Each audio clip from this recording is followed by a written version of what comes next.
భవిష్యత్తులో ఇతర దేశాలతో యుద్ధాన్ని గెలవాలంటే చాలా అడ్వాన్స్డ్గా ఉండాలి. అది కేవలం సైనికుల మధ్య జరిగే పోరాటం కాదు, అది టెక్నాలజీల మధ్య జరిగే యుద్ధం. ఈ నేపథ్యంలో సాధారణ రాడర్ల కంటే ఖచ్చితత్వంతో పనిచేసే ఫోటానిక్ రాడర్ను భారత్ అభివృద్ధి చేసింది. ఇది శత్రు విమానాలను, డ్రోన్లను ముందుగానే గుర్తిస్తోంది. పాక్కు చెందిన డ్రోన్లు సాధారణ రాడర్లను ఏమార్చడంపై ప్రధానంగా దృష్టి పెడుతున్నాయి. ఈ వ్యూహాలను ఫోటానిక్ రాడర్లతో అడ్డుకోవచ్చు. శత్రువుల వైమానిక, క్షిపణి దాడుల గురించి ముందే సమాచారం ఇచ్చే గగనతల హెచ్చరిక వ్యవస్థల్లో ఈ రాడర్లను అమర్చవచ్చు.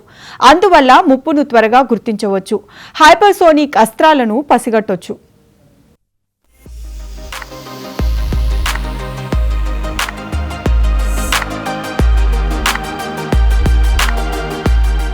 రక్షణ పరిజ్ఞానంలో భారత్ కీలక మైలురాయిని సాధించింది. శత్రువుల గగనతల దాడి యత్నాలను మరింత ముందుగా విస్పష్టంగా పసిగట్టేందుకు కీలక టెక్నాలజీని సమకూర్చుకుంది. తొలిసారిగా ఫోటానిక్ రాడార్ను రూపొందించింది. తద్వారా అతి కొద్ది దేశాల సరసన భారత్ చేరింది.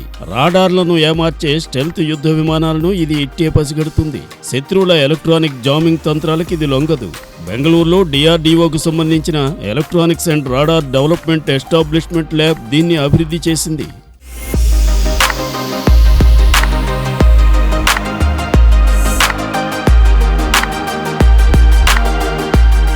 ప్రస్తుతం ఉపయోగిస్తున్న సైనిక రాడార్ వ్యవస్థలను 1940లలో అభివృద్ధి చేశారు. అవి రేడియో ఫ్రీక్వెన్సీ తరంగాల సాయంతో నింగిలోని లక్ష్యాలను గుర్తించడంతో పాటు ఎంత దూరంలో ఉన్నాయి, ఎంత వేగంతో పనిచేస్తున్నాయి వంటి వివరాలను సేకరిస్తాయి. వీటితో తక్కువ ఎత్తులో, తక్కువ వేగంతో ఎగిరే యుద్ధ విమానాలు, డ్రోన్లు, రాడార్లను ఏమార్చే స్టెల్త్ ఫైటర్ జెట్లను గుర్తించడం కష్టం. ఈ ఇబ్బందులను అధిగమించడానికి ఫోటానిక్ రాడార్ పరిజ్ఞానం తెరపైకి వచ్చింది. ఇది RF తరంగాలకు బదులు ఫోటానిక్స్ ను ఉపయోగిస్తుంది, అంటే కాంతి తరంగాలన్నమాట.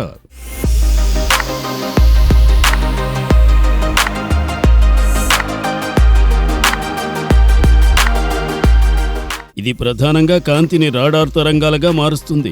ఈ వ్యవస్థలో ప్రధానంగా లేజర్లు, ఆప్టికల్ ఫైబర్లను వినియోగిస్తారు. దీనివల్ల రాడార్ వేగవంతమైన, మరింత ఖచ్చితమైన పనితీరును కనపరుస్తుంది. సంప్రదాయ RF రాడార్లకు బ్యాండ్ విడ్త్ పరిమితులు ఉంటాయి. ఫోటానిక్ రాడార్లు స్పెక్ట్రంలోని అనేక తరంగ దైర్ఘ్యాల్లో పనిచేస్తాయి. అందువల్ల వాటికి విస్తృత బ్యాండ్ విడ్త్ ఉంటుంది.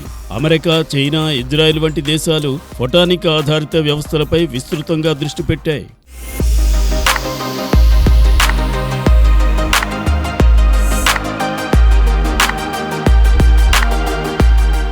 అత్యంత ఎక్కువ స్పష్టతతో బహుళ లక్ష్యాలను ఏకకాలంలో 3Dలో పరిశీలించడానికి ఫోటానిక్ రాడార్లు వీలు కల్పిస్తాయి. వేగం, ఖచ్చితత్వం విషయంలో వీటికి తిరుగులేదు. సంప్రదాయ రాడార్లు గుర్తించలేని స్టెల్త్ యుద్ధ విమానాలు, డ్రోన్లు, క్షిపణులను ఇవి పసిగట్టగలవు. ప్రత్యర్థులపై దాడులతో పాటు నిఘాకు ఇవి ఉపయోగపడతాయి. రాడార్లను స్తంభింపజేయడానికి శత్రుదళాలు జామింగ్ వంటి ఎలక్ట్రానిక్ కౌంటర్ మెజర్స్ ను ప్రయోగిస్తుంటాయి. ఈ విధానాలేవి ఫోటానిక్ రాడార్ల ముందు పనిచేయవు. ఈ రాడార్ ప్రధాన బలం ఫోటానిక్ ఇంటిగ్రేటెడ్ సర్క్యూట్లు. ఇవి సంకేతాలను వేగంగా విశ్లేషిస్తాయి.